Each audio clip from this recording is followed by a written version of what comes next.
Hello, I'm Mary Strupp, and today I'm interviewing Bill Bowen, the author of the philosophical thriller, The Target.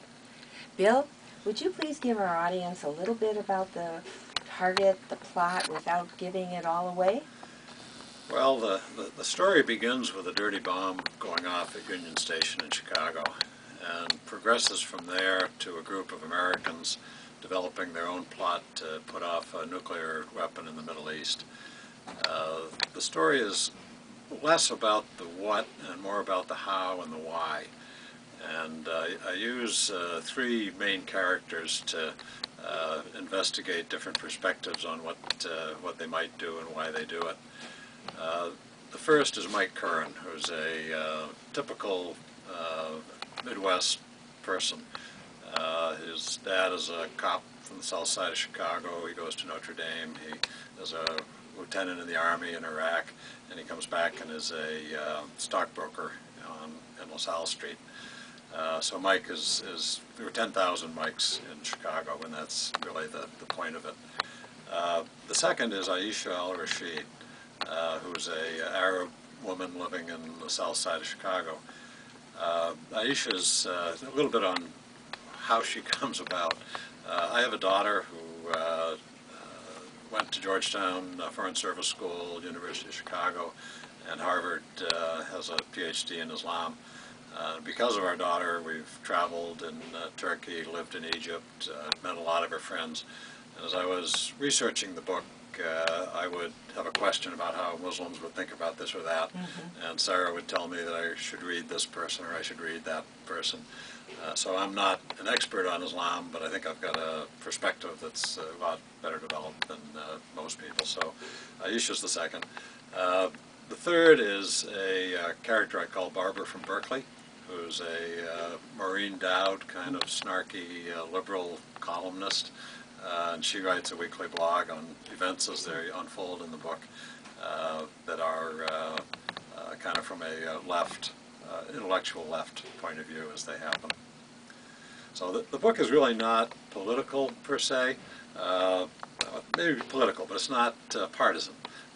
So that there's a commonality of readers from the left and the right recognizing that nuclear proliferation is a problem and what needs to be done to stop proliferation. Well, maybe you could tell the audience a little bit about what in your background made you write The Target. Well, I graduated from the Air Force Academy, and since then I've really had an interest in national security and foreign policy. I went to Georgetown myself to graduate school and Air Force Intelligence School, and then I worked for a time for the Secretary of Defense on foreign policy matters. So that's kind of the root of my background. I've long had this concern about nuclear weapons, and in the Cold War, we and the Russians each had enough weapons to destroy each other many times over, so nobody did anything, which deterrence worked. But now we have an equation that's a little different than that, where it's pretty one-sided, that to some extent we're waiting for a nuclear bomb to arrive in a container in New York. And what I wanted to do is to put the thought into the mind of decision leaders in the world that this is not a one-sided game, that everybody has an interest in avoiding proliferation, and the combination of terrorism and nuclear weapons is something that threatens the Muslim world as well as the Western world. So that really was the intent. But two things have happened as I've finished the writing and started talking to people about the book. The first one is that there's been a tremendous interest in Islam, and probably the audiences that I speak to more questions and discussion about Islam than anything else.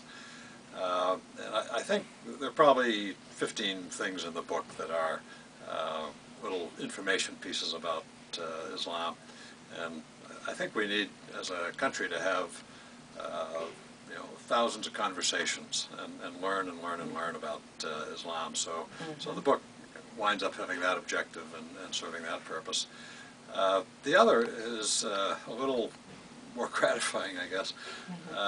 4 people have asked me if I would sign copies of the book, and so that they could give it to people that they knew. and those four would be somebody who wanted to give it to Harry Reid, someone who wanted to give it to Dianne Feinstein, someone who wanted to give it to Dick Cheney, and someone who wanted to give it to Don Rumsfeld. So the commercial aspect of selling the book is one thing, which is moving along, but the other is this impact on thought leaders, and I would have to say ahead of schedule in terms of what I had hoped for on that. I think that's a wonderful beginning. And with that, I'd like to invite our audience to go to Amazon.com for the book, The Target. And I'd also like you to click into writeinsanfrancisco.com. It's a weekly blog written by Bill Bowen.